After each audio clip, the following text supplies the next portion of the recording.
Okay, DeJohn Harris did not practice. Juwanza Starling was limited. Deion Bailey was limited. Hayes Pillard was limited. Martin Coleman did not practice. George Farmer was limited. Mark Tyler was limited. Marquise Lee and Robert Woods were limited. So obviously we hope to get all those guys back. It's good to be a day ahead. And two long, hard practices, and now we got to continue to work on the mental game more than the physical game. Is there a way almost that not having a bowl game in a postseason and all that makes the approach for these kids, like in a November practice today on pants, different? This is all they've got? No, I don't think they think about that. You have to ask them, but I just think they go to work and come to practice, and whatever we put on the schedule, they do. It's a good team, that a bunch of good kids that work really hard, work together as a team, and I think that's what people are seeing too in them. I think that's showing up in the attendance, that people around LA are really appreciating the way that they're working, the way they're playing. Deion did not have the yellow jersey on today. Does that mean he passed his concussion test? No, he still hadn't. He had the yellow. He took it off because he was getting teased so much, but he still didn't do any contact. And what about Mark? Has he been medically cleared yet? Mark could play right now, but we're still trying not to get him hit. And George? That's just going to be a game time decision. I mean, how much he could do, whether he could play or not. He can move ahead. He can move straight ahead right now and do some things, but he couldn't play if we were playing today. You mentioned last year how Sark is kind of an expert at the Lou Holtz game of pumping up the opponent. He seemed to be in that mode yesterday. He said that, first of all, you guys are still the most talented team in the Pac-12. What do you think of that? Well, that's good. We lost by 50 to Stanford, so if we have more talent than them, we should be in good shape. We don't even have to show us. He'd been doing that for a while, and obviously he's already played Andrew Luck, or else he wouldn't have made that statement he made. You said that Luck was maybe the best college quarterback ever. He's saying he'd take Matt ahead of the best college quarterback. What does that say about his evaluation skills? He's never been an NFL head coach. Remember? He turned it down. Made me go. If you were an NFL coach right now, who would you take? Oh, I can't make that decision. I'm just trying to get ready for this week. Obviously, they're both going to have great careers, and it depends on the system that you run and what you're looking for. And like I said, I think they're very similar quarterbacks in almost all aspects of the game. Andrew, the thing Andrew has over him is he's faster. Nothing is matter. It just is what it is. He's faster, and he can make more plays, run away from people. But I think really the rest of the game is extremely similar. The way they throw in the pocket, the way they throw on the move, how smart they are at the position. So I think they're both no-brainers. Is either one of those guys going to be system dependent at all the next level? Do you think plug him into the right offense or plug him today? Well, I think that league is almost all the same in general, so I don't think that it really matters that much. Almost everybody is, college, there's a lot of differences in the system. There's not that much difference there. Like always with that position, though, it's not just necessarily the system, it's really what's around you in that league. Your organization, the commitment to putting players in place around you, and a consistent staff so that you're not learning new systems all the time. Will always play a big part in the success of that position. Do you think Sark just wants to make sure that Matt doesn't come back for his senior year? Yeah, and then all the other guys that he said were first rounders. So. Talking about throwing on the run, Matt says that's been one of the off-season focuses. And is he throwing on the run better than you thought he would, and moving around in the pocket and doing things? I wouldn't say better than I thought, but he has improved on it. If you look at his numbers on the move, they're unbelievable. And so he's done a great job of that on called runs, and even now of late, a couple plays that he's made on his own. So, he's continuing to develop. He's playing at a high level, and, you can't argue with his numbers and what he's doing. As I said before, he'd be in the Heisman race, if there were things different out of his control. If he had more consistency around him with some more veteran players, and, if we were better on defense and holding people at the end of games, he'd be right in there. Nick Perry said in spring he wanted to have 15 sacks this season. He's not on that pace. How would you assess how he has played this season? Yeah, I think Nick's played really well. He's been really close. There's been a number of holding penalties where he would have had sacks, which is just as good as a sack almost for us. So he's making a lot of explosive plays, tackles for losses, and dominating plays where guys are having to throw the ball early. So I think Nick's playing really well. On that theme, Coach O said that the D-line in general hasn't performed up to expectations. Do you agree with that?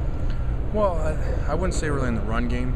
I think that we'd like some more production in the pass game. More sacks, more third down wins in the one-on-ones. especially inside. So yeah, I'd agree with that. In the pass game, but I think they played really well in the run game. You faced a kind of a small running back last week, and you had a bigger, more powerful one this week, who's one of the most productive players in the league. What is the sort of the game plan to stop Polk? Tackle really well. Just look no further than what happened Saturday night. Oregon tackled great the whole game. They swarmed the ball. They tackled really well. They knocked the pile back, and it's why they held him to the numbers that they did, and held him to the numbers too, rushing. I think it's the first time all year they were under 100 yards. So it's not real complicated. Tackle the guy really well and don't let him keep falling forward. What's your relationship like with Sark? I think it's a really good relationship. We go back to the first week that we were here, and then spent 5 of 6 years here together, and then it's spent a lot of time since then, on the phone or around each other in the off season. He's 2-0 against USC since he went up there to Washington. How much is it because he is familiar with the system you guys run, and also Coach Holt as well? Well, he's 2-0 against a lot of people. They've done a great job. 10 in the last 13 games, I think they won, and so it's a phenomenal coaching job when you look at where that program was when he got there. I think they had one win the year before or something. So he's on the right track. He's doing things the right way. They're recruiting well and coaching really well, and his players seem like they love playing for him. They play really hard. As far as the familiarity with the roster, that helps. That'll dwindle as time goes, because he did coach these older players here and recruited them and knows them, and so that disappears obviously the longer that we stay. A couple years from now, he won't have had any knowledge of these guys. You said yesterday about the improving numbers and stuff, that the ways that Matt has improved over the course of the year. What accounts for how he's been able to do that? I don't think that's Matt. I've said it from day one, when at the beginning of the season. It's the pieces around him coming into place. Think where Marquise Lee was, week 1 and week 2, and just trying to line up and getting penalties and running routes at wrong depth. And we went to that, and the 2 tight ends who had never played before. And then we started a freshman tailback for him at that time, and here comes a freshman left guard starting for him. So all those pieces are settling down around him. I don't think he's really doing much different. So fundamentally, mechanically, he's basically the same guy? No, he's been playing the same all year. But now these pieces are in place around him, and they're being more consistent, and they're making the plays, and that's why we're seeing the better numbers. But relative to last year, though, in terms of the way he's managed to do that? Well, I think that's being comfortable in the system. Last year was his first year in the system, and it was for all of them. And they've been a year removed from anything close to it. They were very different the year before he got here. So Matt had no knowledge of what we were doing, and so I think that it was just getting used to that. Are you surprised at all that their quarterback Price has played as well as he has in his first season with very little experience coming in? Well, I wouldn't say I'm surprised. I think that goes back to the coaching. Sark's done it wherever he's been. His quarterbacks have played really well even when they haven't played before. So I wouldn't say surprised. I just think it's a product of having a good system, and he must have done a great job. The kid must have done a great job learning the system last year, even though he was backing up Jake. Sark said the secret to being 2-0 is getting it into a one-possession game in the fourth quarter and then executing at the very end. How about this team for you? Do you have a better sense of how they're going to execute at the very end of a game now? Well, I think we're better than we were last year, or better than we were at the beginning of this year, as far as the team, and playing better in fourth quarters for the most part. If you look at a year ago, it was so lopsided. But look at how we play. We've gotten a little bit more depth. When you go back to last year's games, Armand Armstead's playing 72 snaps in the game.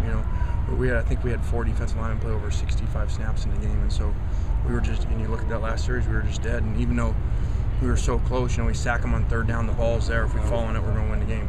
And they get the ball, and then they make the fourth down conversion, and then you can see how tired we were. So we do a better job of rotating guys in because we have a few more bodies, and so I think that's helped us too. Play better in the fourth quarter. How about offensively? Matt obviously had the 2 throws at the end of last year that could have salted the game away. How's he and the offense handled the fourth quarter? Well, I think we're a lot better now. A year ago, same thing. We were just okay. When you look at that game, I think he's 14 of 18 in those last 2 incompletions, and they're inches away. Osbury's wide open, and then Jordan Cameron's wide open, and so those are just the little inches that are the difference. Or that game is completely different. We're having a lot of different conversations about how we finish. Laying off the topic a little bit, just want to know if you had any thoughts on what was going on at Penn State. I know it's a very tragic situation. Someone who's a college coach and someone who has kids, and listening to what's been going on. Yeah, I don't really know much about it. And, we've just been locked up in the building here trying to get ready for this game.